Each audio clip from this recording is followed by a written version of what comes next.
Hey, I'm Brian. I make animatronics, and I'm going to share with you the process I went through to make my Donald Trump puppet.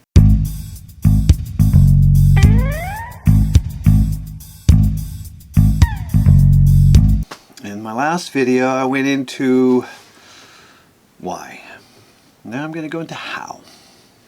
This is going to get pretty deep into the animatronic weeds.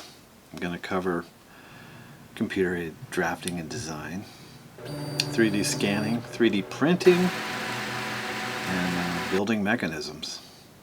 So I hope you're into that sort of thing. Early 2017, shortly after Donald Trump had been elected president, I was contacted about doing a television show, a weekly satirical puppet show. The puppets had to be produced fast. It was going to be weekly, it was going to be current events, and I felt that 3D printing held a lot of possibility for making that happen.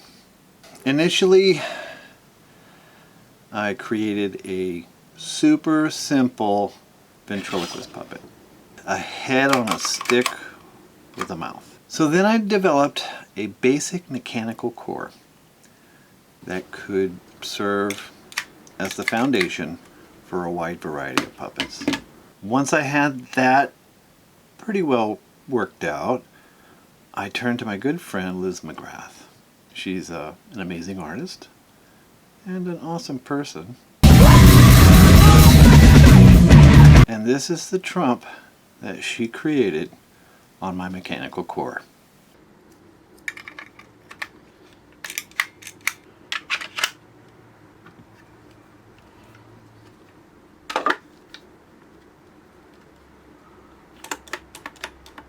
This was as far as the development went for the Trump puppet, before the television show lost steam and went away. But the seeds for a new process of making puppets were firmly planted in my mind. Fast forward a few years, 2020, I decided to dust off the Trump puppet concept and see what I could do with it. In the intervening time, I'd been working with 3D printing, and I felt I had a good workflow. And it was time to demonstrate what I'd learned. The early stages of any project is basically developing some ideas, some sketches.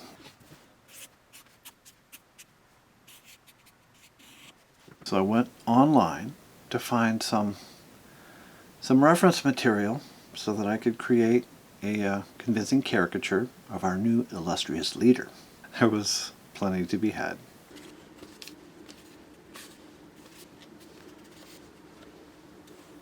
The trick to creating a convincing caricature is to distill the features of a subject down to a simplified yet still recognizable form.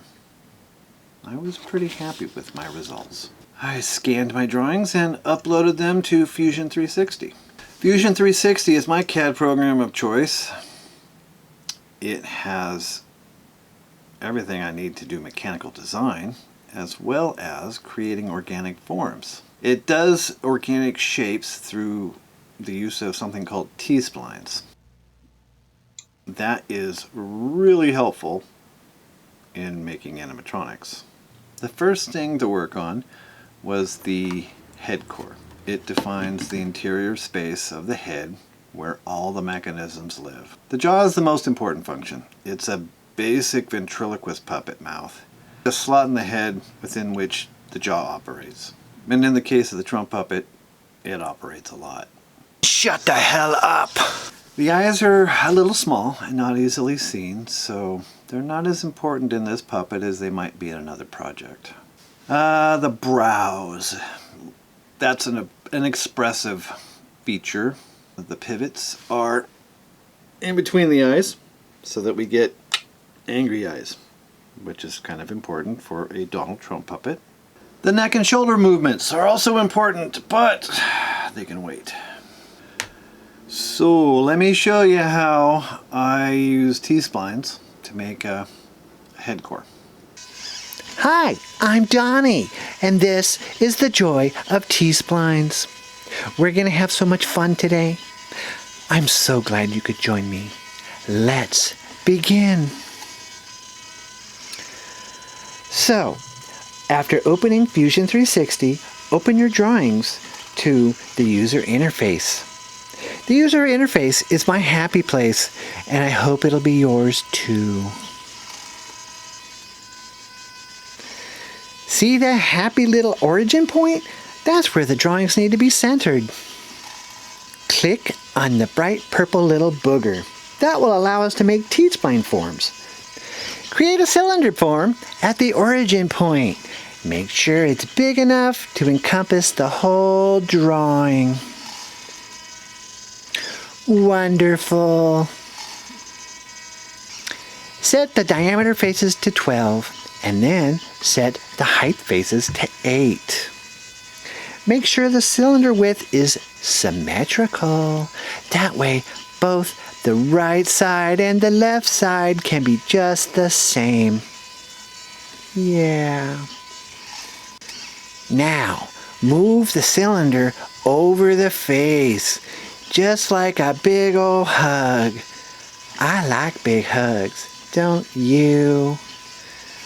Now is time to use edit form to squeeze the T-splines into the shape of the face.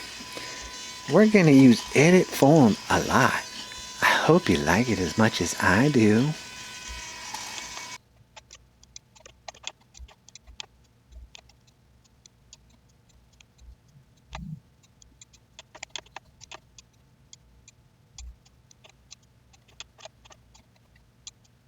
Once the T-spline is close to what we want, we're going to subdivide the squares over the face. That way we can get even more detail. Yay for detail!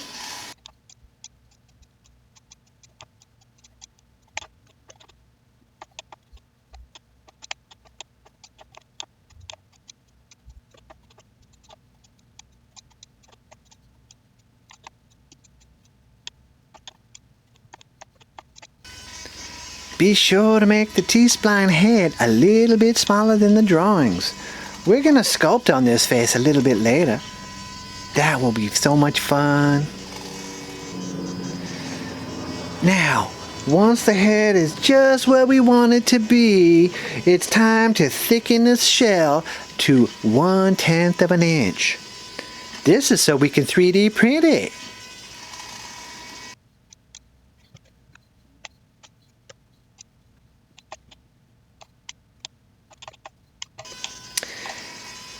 Then hit finish so we can leave the T-spline zone. Oh, we had so much fun together in the T-spline zone. The next step is to modify this whole design so we can create a shell and it'll have all the mechanisms and we can 3D print and make a real puppet. Yay! Oh, this is a magical place. You can do anything you want with this kind of magic. Oh yeah, this is your special place and mine. I'm so happy we're here together. Happy together. La la la la la la la la la la la la la la. Oh, I'm sorry. Did I go off on a tangent? Sorry. Let's get back to the drawing. Oh, wait a minute. What were we doing? T-splines. Happy little T-splines. Happy T-splines. I'm so happy.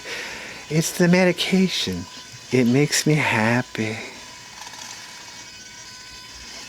Actually, I'm kind of just high on life. Do you like my drawing? It's a self-portrait. I've changed my hairstyle though. But this is still my favorite. You know that guy who was just on? Yeah, he's kind of an asshat. Ignore him. Alright, screw this. Let's wrap this up.